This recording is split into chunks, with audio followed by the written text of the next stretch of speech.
নমস্কাৰ সকলোকে সদৌ মূৰ্খা ছাত্ৰ সন্থাৰ তৰফৰ পৰা আন্তৰিক নমস্কাৰ জ্ঞাপন কৰিছো আৰু বিশেষকৈ আমি এই ভিডিঅ'টো অহাত আমাৰ বহুত কাৰণ আছে। আমি বিগত কেইঘণ্টাৰ মানৰ আগত আমি পোষ্ট আমি পাইছিলো নদুৱাৰত কিছুমান ব্যক্তিয়ে সংবাদমেল কৰি গোৰ্খা ছাত্ৰ সন্থাক যি ধৰণে তুচ্ছ তাচ্ছিল্য কৰিছে তাক আমি তীব্ৰ ভাষাৰে গৰিহণা দিব বিচাৰিছো। কথাটো হল যিটো প্ৰসংগক লৈ তেখেতলোকে এই প্ৰেছ মিটটো দিছে, সংবাদমেলটো দিছে, সেইটো সম্পূৰ্ণ ভুৱা আৰু একদম যুক্তি নথকা ভিত্তিহীন বিষয়ক লৈ তেখেতলোকে এই সংবাদমেলটো দিছে। কথাটো হল যিটো গানক লৈ তেখেতলোকে মানে সদৌ গোৰ্খা ছাত্ৰ সন্থাৰ সভাপতি সুনীল চেত্ৰী ডাঙৰীয়াক তেখেতলোকে এই ধৰণৰ মন্তব্য কৰিছে, সেই গানটো ৰাতৰাণী ফুলেজা সাজেনা মা বুলি কোৱা গানটো তেখেতে এবাৰো হেৰিত পোৱা নাই, ষ্টুডিঅ'ত পোৱা নাই। কিয়নো যিটো তেখেতলোকে অভিযোগ আনিছে সেই অভিযোগ সভাপতি ডাঙৰীয়াই কোৱা বুলি কৈছে, কিন্তু সেই টক শ্ব'ত মই নিজেও উপস্থিত আছিলো। আৰু এটা কথা স্পষ্ট হয় যে তেখেতলোকে আমি যিটো কথা কৈছো সেইটো কথা তেখেতলোকে নিজে তেখেতলোকে গাত লৈছে। আৰু এইটো এটা কথা আছে যে চুৰৰ ভৰি কাটিম বুলি কওঁতে চুৰে আগতে মানে ভৰিটো টানি লয় বুলি কয়, এইটো কথাটো সত্য তেখেতলোকে প্ৰমাণ কৰিছে।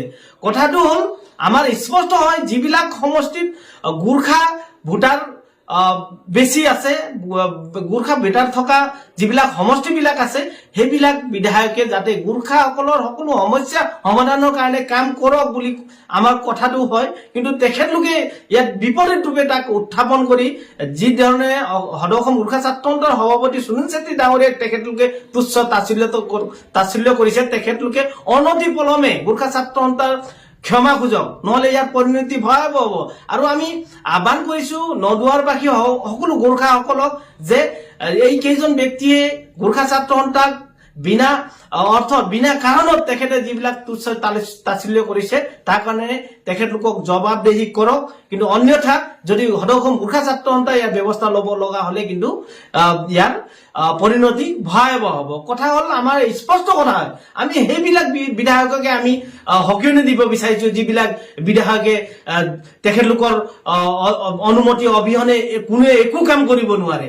ইয়াত অসমত এনেকুৱা বিধায়কো আছে যিবিলাক বিধায়কে কিছুমান উদীয়মান যুৱকে কিবা এটা ব্যৱসায় কৰিব যাওঁতেও তেখেতৰ তৈলমৰ্দন কৰিব লাগিব। যদি তেখেতক তৈলমৰ্দন নকৰিলে জেল হাজোৰলৈকে পঠোৱাৰ উদাহৰণো আছে। তেখেতলোক তেনেকুৱা আমি বিধায়ককো আমি সকিয়নি দিব বিচাৰিছো।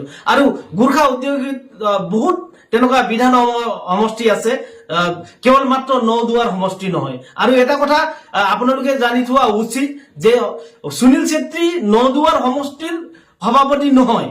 সুনীল চেত্ৰী সদৌ গোৰ্খা ছাত্ৰ সন্থাৰ 28টা জিলা সমিতিৰ 25-30 লাখ গোৰ্খাৰ সভাপতি হয়। কেৱল মাত্ৰ তেখেতলোকে নদুৱাৰত বসবাস কৰা যিবিলাক, মই সকলোকে কোৱা নাই, যিবিলাকে এই মন্তব্যবিলাক কৰিছে তেখেতলোককে ক'ব বিচাৰিছো যে সুনীল চেত্ৰী কেৱল মাত্ৰ নদুৱাৰৰ নহয়। আৰু এটা কথা স্পষ্ট, যিবিলাক ব্যক্তিয়ে ইয়াত মন্তব্য কৰিছে তেখেতলোকৰ অতীত খুজৰি চাবলৈ গলেও সন্দেহজনক আছে। কিন্তু যিবিলাক ব্যক্তিয়ে এইবিলাক কথাবিলাক কৈ আছে যে তেখেতে বিগত 25 বছৰে তেখেতে কিমান গালি পাৰিছিলে সেইজন বিধায়কক, যে আজি কি কাৰণত তেখেতে ইমান মানে তেখেতৰ অন্ধভক্ত হৈছে, সেইটো সন্দেহজনক আছে। আৰু আমাৰ স্পষ্ট কথা হয়, অনতি পলমে আপোনালোকে ক্ষমা খুজক, অন্যথাই কিন্তু গোৰ্খা ছাত্ৰ সন্থাই যদি ইয়াৰ ব্যৱস্থা কৰিব লগা হলে কিন্তু পৰিস্থিতি ভয়াবহ হ'ব। ধন্যবাদ।